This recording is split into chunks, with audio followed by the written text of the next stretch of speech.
Esta é a FEJUP, a festa de Pirapozinho, uma das fogueiras aí mais altas do Brasil, passando de 50 metros de altura. Na ocasião é o show do Biquíni Cavadão. Foi agora, tá?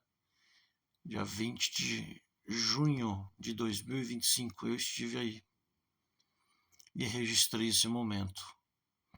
Aí o show do Biquíni Cavadão, a entrada principal da FEJUP, aí o palco, é ao fundo a fogueira, mais de 50 metros de altura, uma das mais altas do Brasil. E é uma cidade aí com umas 40 mil pessoas, 40 mil habitantes. Mas é uma festa que todo ano tem, muito linda.